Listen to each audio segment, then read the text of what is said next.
Mark part 36. We are going through this really fast, aren't we? Almost like getting a nosebleed. We're going so fast. You know, it does go quickly. We do, mostly from the Gospel of John, we're not completely sure. We do think that Jesus' ministry was around 3.5 years.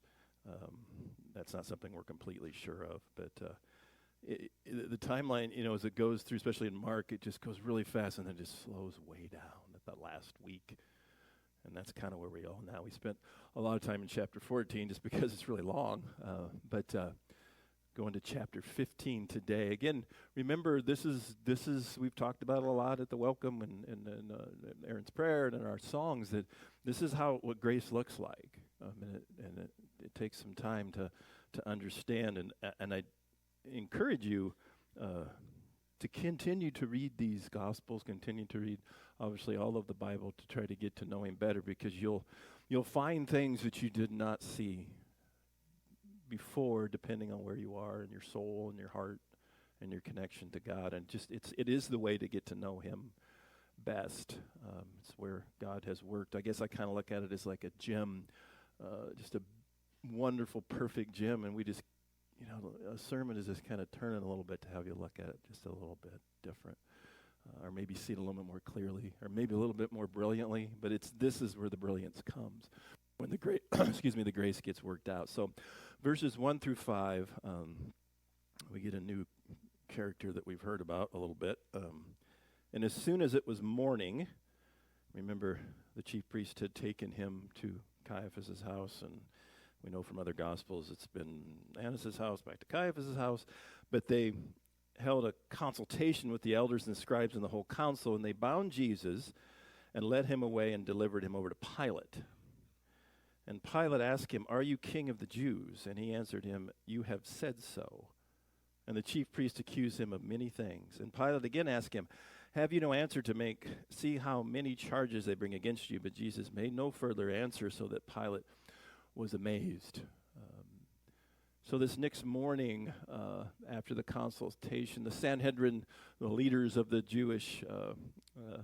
Jerusalem Jewish leadership, they decide to take Jesus to Pilate, who's the Roman procurator, as we call it.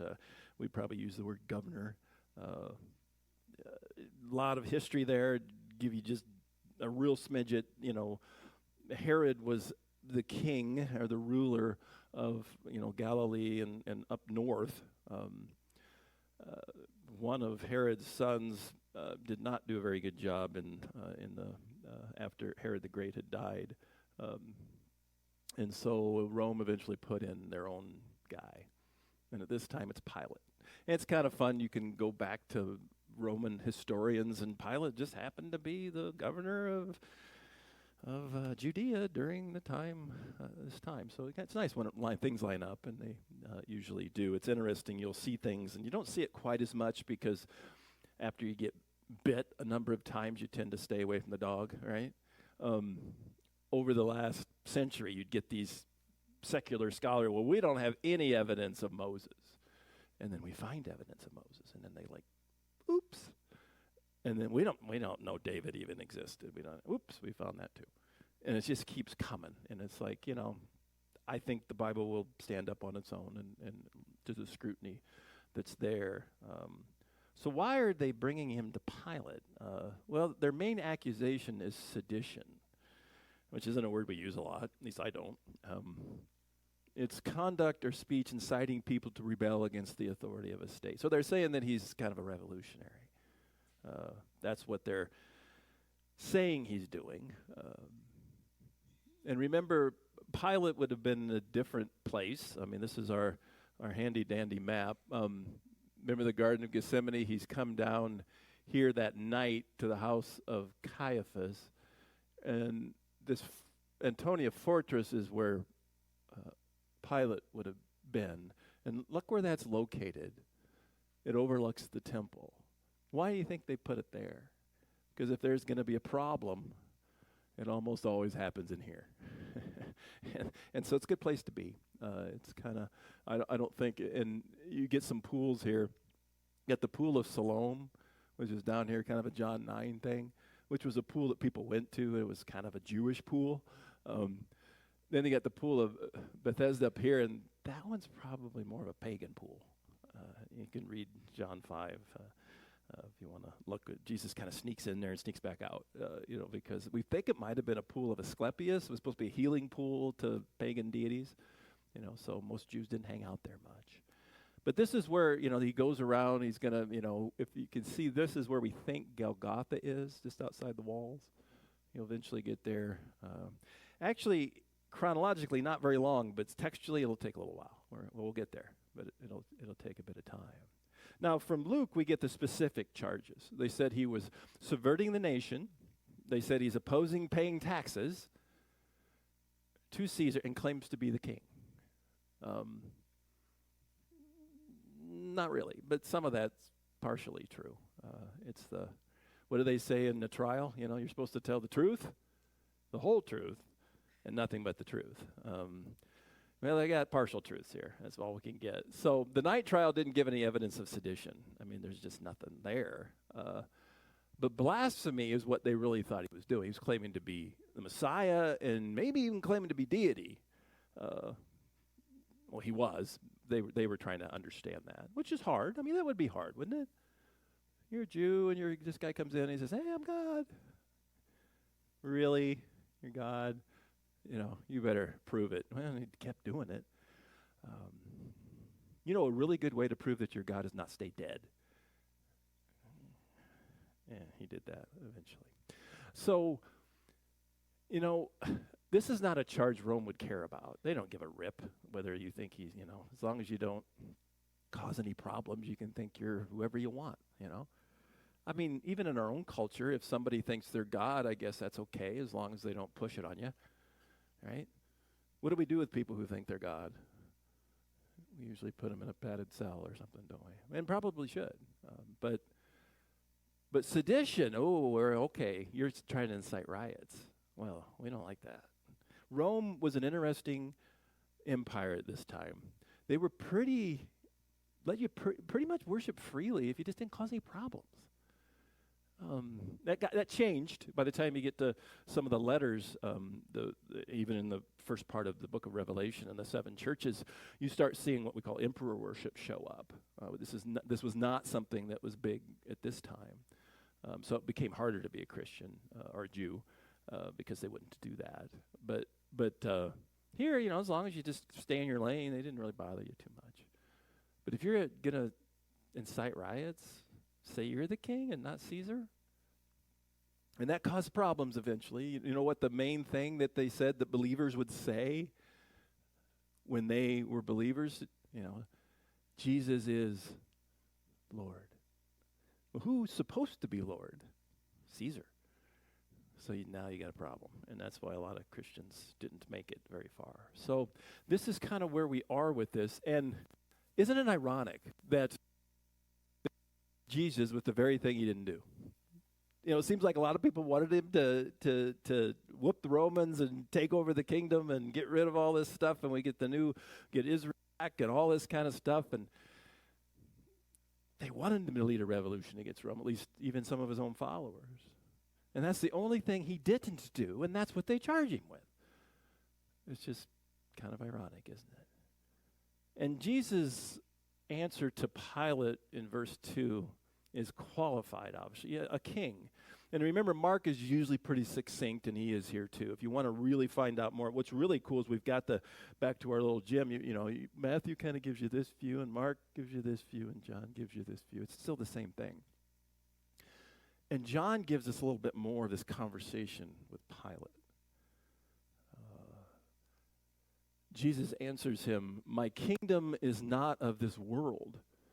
If my kingdom were of this world, my servants would have been fighting, that I might not be delivered over to the Jews." And in that case, that would be the Judean leadership. But my kingdom is not from the world.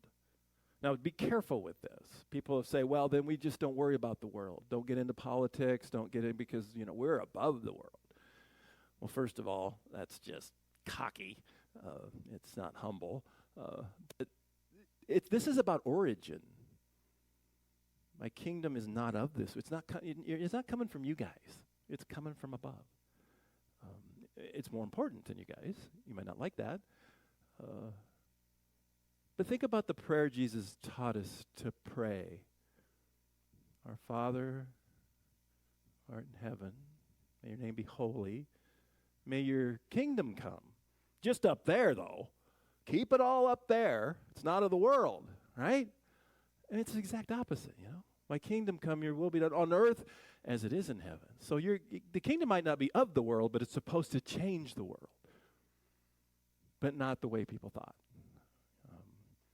Isn't it nice to have all this information in the Bible and we can get this figured out? Because this would be hard if you were on the other side of this. Wait till we get to some of the disciples. We already had Peter's denial last week. I don't know what I would do. I know what you would do. No, I'm just kidding. I mean, wouldn't that be hard? I mean, we can look and gaze the cross shadow and look at history that way, but they didn't have that yet. And so it's, again, what does Peter do is kind of what we talked about at the welcome. He just focuses on Jesus. He doesn't understand it, but he's not going to give up. Jesus didn't give up on him, and he doesn't give up on Jesus. Then Pilate, he comes back, and Pilate's kind of an interesting character in the Bible. Doesn't come off as bad as one would think. So you're a king. Now, that might be sarcastic, because think about what Jesus would probably have. He's probably been bound. He didn't have any armor, no sword, no spear. You're a king? You say that I am a king, which is pretty much the line we get here. You said so. John expands on it.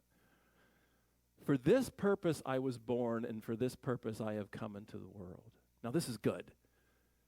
Somebody asked you, what was the purpose Jesus came into the world? Wouldn't it be good to know the answer? Are you going to get it? To bear witness to the truth. Everyone who is of the truth listens to my voice. That's kind of cool, isn't it? Now you got to unpack it, and we won't go too far with it because we're going through Mark, not John. But truth, and right after this, you get that. There's a book's been written about this. It's the Latin term quid est veritas. It's like, what is truth? Kind of just passes it away. Well, that's important. You want to know what is true. Now, I'm not talking about necessarily math theorems or who won the 1986 Super Bowl. We all know it's the Bears. But that's true, but that's not the truth he's talking about, right? He's talking about the truth that matters, the truth about eternity, the truth about who we are and who God is and what our purpose is. Truth.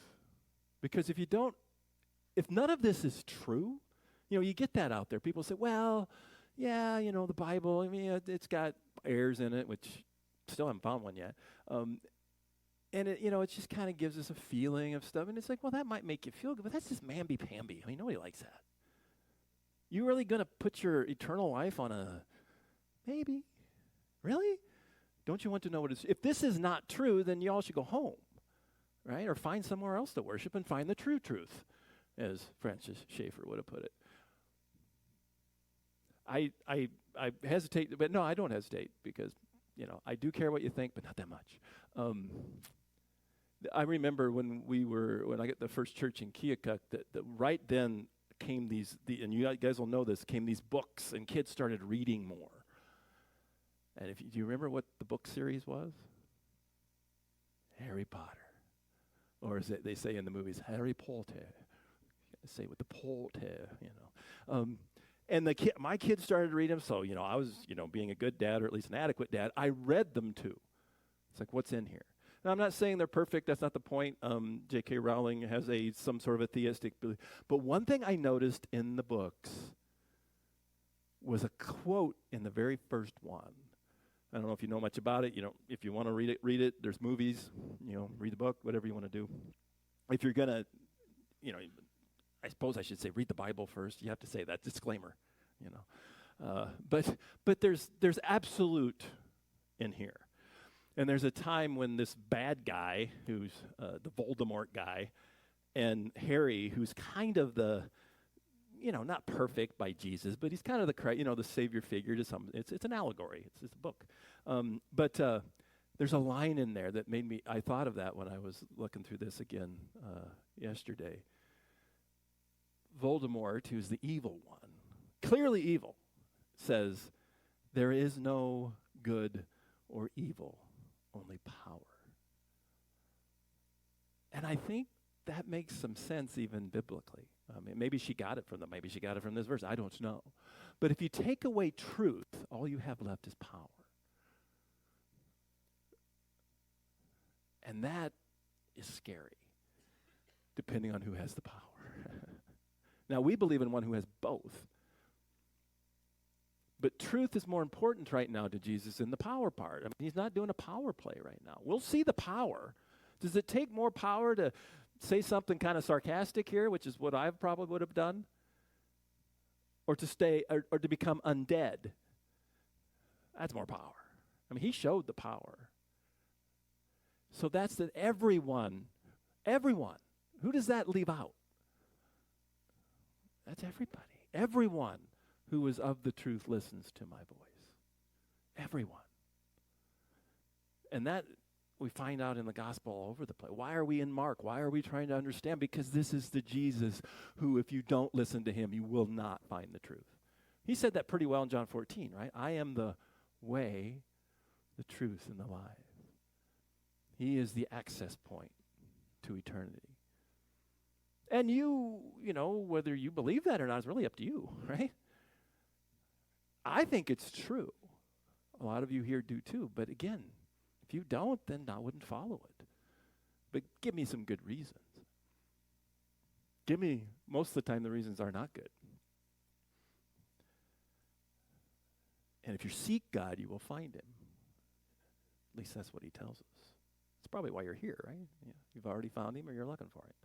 But this is good. It's another way. Why did God have 4 gospels? Why not 3 or 1 or 17? I don't know. But they're all pretty good, don't you think? Maybe I think I just figured out why God had 4 gospels. It gives people like me more time to preach through them. Right? So we're on 36, 34, I don't know, whatever number we are.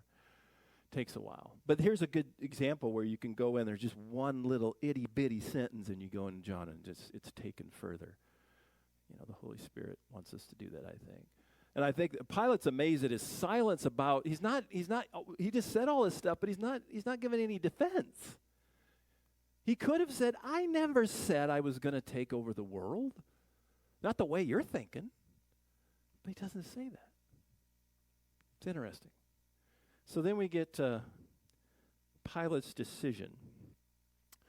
Now at the feast, he used to release for them one prisoner for whom they asked. And among the rebels in prison who had committed murder in the insurrection, there was a man called Barabbas. And the crowd came up and began to ask Pilate to do as he usually did for them. And he answered them saying, do you want me to release for you the king of the Jews? Probably sarcastic. For he perceived that it was out of envy that the chief priest had delivered him up. You can imagine the chief priest probably didn't like hearing that. We know they didn't like putting it above the cross. We find that later in Matthew. But the chief priest stirred up the crowd to have him release for them Barabbas instead. And Pilate again said to him, then what shall I do with the man you call the king of the Jews? And they cried out, crucify him. And Pilate said to him, why? What evil has he done? But they shouted all the more, crucify him. So Pilate, wishing to satisfy the crowd, released for them Barabbas, and having scourged Jesus, he delivered him to be crucified. Interesting, isn't it? We get a little bit more depth when you get to the other Gospels. This gives you the main thing, right? Here's an example of what I talked about earlier. We don't really have any outside evidence that this was this customary tradition of releasing a prisoner. We don't have a lot of outside evidence for this. So we can say, the Bible is wrong. But be careful with arguments from silence, I mean, it's been right every other time we found stuff, so I think we'll find it eventually that this was something that happened. And why can't we use the Bible as a primary source, historically? Seems to be pretty good. It always lines up well. Now, Barabbas was most likely a zealot. He was a revolutionary. And notice he didn't just, Go take some bread. Why do I say that? Because what do we usually call the two guys who are on the other side of Jesus? Thieves. It's not really the best translation. Now, it's a good translation, but if you think of somebody who, is a thief, you're like, oh, let them go. In fact, I think that's what they do to all shoplifters now, but that's another discussion. But, they're not just taking candy bars here. What did he do? Yeah, so they're going to kill a bunch of people in the next day. One of them was going to be Barabbas, and he committed murder. Now, we're assuming that the text is not saying he was, that it wasn't true. That's what zealots did. If they got a chance to stick a Roman, they would. Well, they got caught. So what do you think probably the two on each side have done? They're probably in the same league with him. Now, I can't prove that, but I think it's, and you look at the text, you look at the Greek, it's like, this is insurrectionist. These are not just, people taking, candy from the store. This is people killing people. So that's who they release. Wow, Pilate made a calculated risk. Did it work out? The crowd was planted, it looks like, It's not a representative crowd. It looks like verse 9 and 10, and you get more of this. Remember, you get a lot more from Luke about Pilate and his wife and all that kind of stuff. It looked like Pilate was assuming that the crowd would want to release Jesus. I mean, maybe he was around when the triumphal entry had happened on Sunday. It's like, this guy's pretty popular. If I say release him, and what does that do for Pilate? Well, y'all brought me, and I said release him. Yes, I did what I could. I washed my hands. He doesn't do that yet, but he could have done it in another way, right? And he does wash his hands, right? Interesting, But the Jewish leadership plan just didn't allow it. They used him, and he probably knew that afterwards. But remember, even though evil men with evil intentions falsely accused, tried, and killed Jesus, God is still in charge of this plan. And Jesus says this to Pilate in the conversation. Pilate says, don't you know I have the power to either kill you or release you? And Jesus answered him, you would have no authority over me at all unless it has been given to you from above. He's in charge. His time has come to do it. But he lets evil people take care of it. That's kind of the way the sovereign God works, right? God knows all, sees all, but he lets you have free choices and uses those to his own end. I always said Jesus is the smartest person that ever lived, but if you didn't know this, God's a lot smarter than you are. So I would listen to him. He probably, I do that in prayer sometimes. It's like, the Bears haven't won for a long time. I mean, my prayers are really important. I don't know if you knew that, but they're real deep. But no, there are times, really important things. We want somebody to be healed. We want somebody to believe in Jesus. These are good prayers. And then sometimes I'll say, I don't think you're seeing it clearly, God. Wait a minute, I didn't mean that.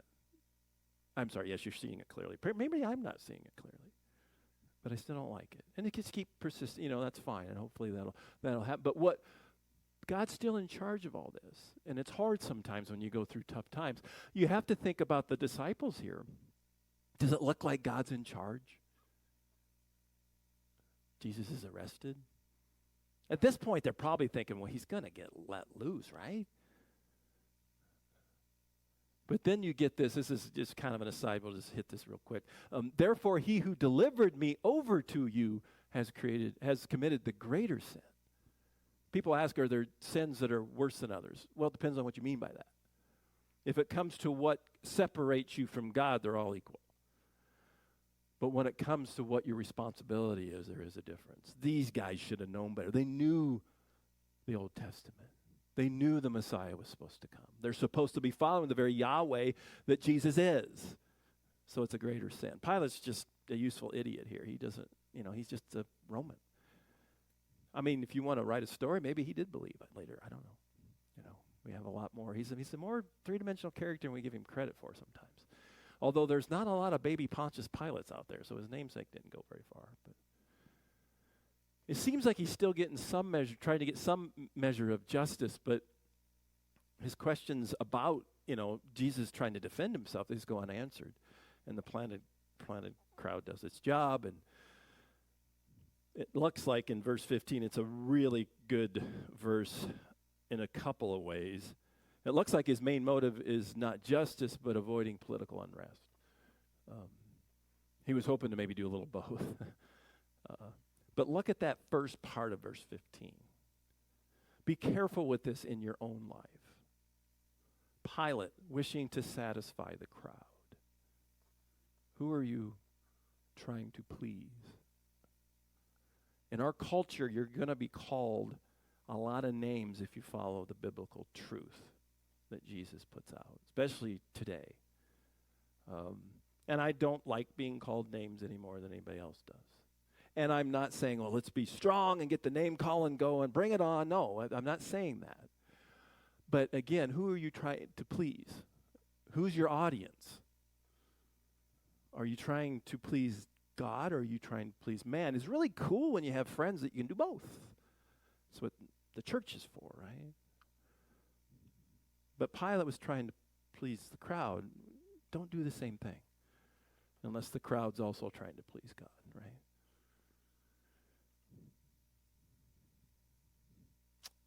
Mark 15:14 is expanded in John, and I know y'all like an assignment, so you can go read John 19 this afternoon while you're, and don't tell me you don't have time. That's just a bunch of baloney.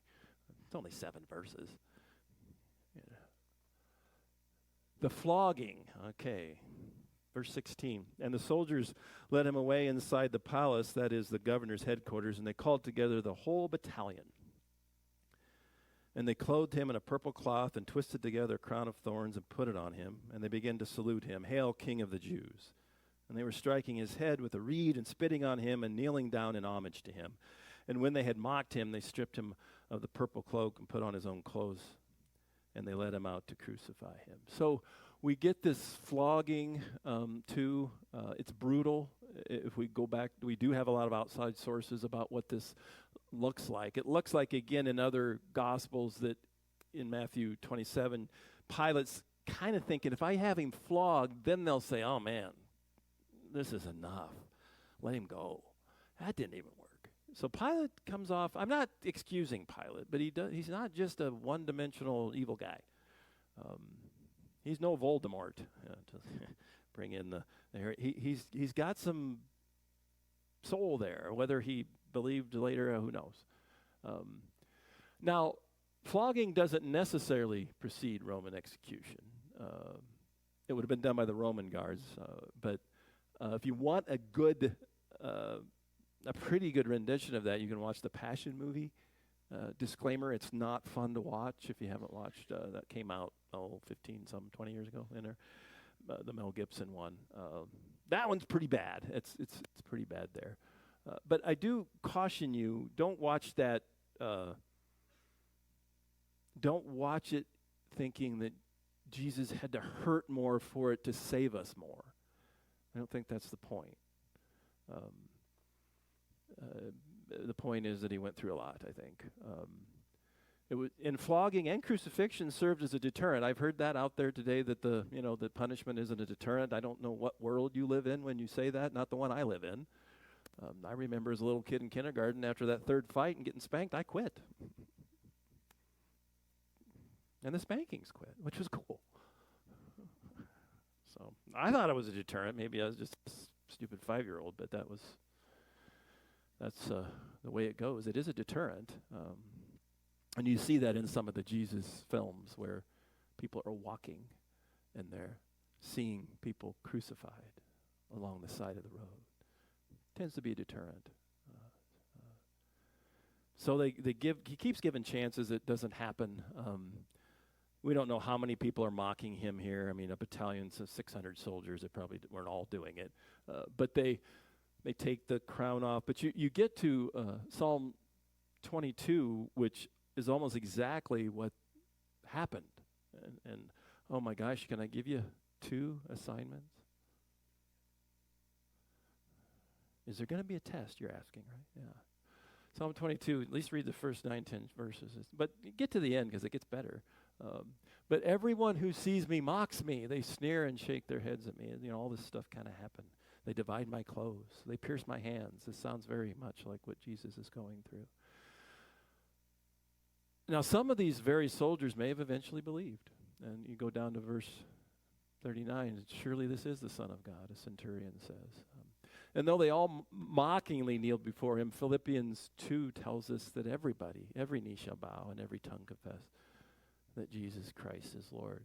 And to finish up, Mark uses in verse 15, he's looking at Isaiah 53, which is another, Psalm 22 and Isaiah 53 are your 2 best texts to show Jesus suffering as a Messiah. And he says, they handed him over. Well, he handed over his soul to death, and he handed over the sins of many. It's like, I almost wonder if Mark's not using that word because of that. So what we see here is the strong of the world. It looks like Jesus is just losing. He's losing to the Jewish leaders. He's losing to Rome. They thought they were in charge of Jesus' fate, but he was in charge. And we have to think about that. The strong and the powerful today think they're in charge. Because if you get rid of the truth, all you have left is power. But we believe in the one who has both truth and power. And he's the one that has all authority in heaven and earth. And remember, this cross he ends up going to, he didn't do that, didn't do him any good, but it does a lot for you. Let us pray. Father, as we look in these texts, it's hard sometimes to even imagine what Jesus went through. It's one thing to get crucified. It's another thing to get crucified when you could avoid it if you wanted to.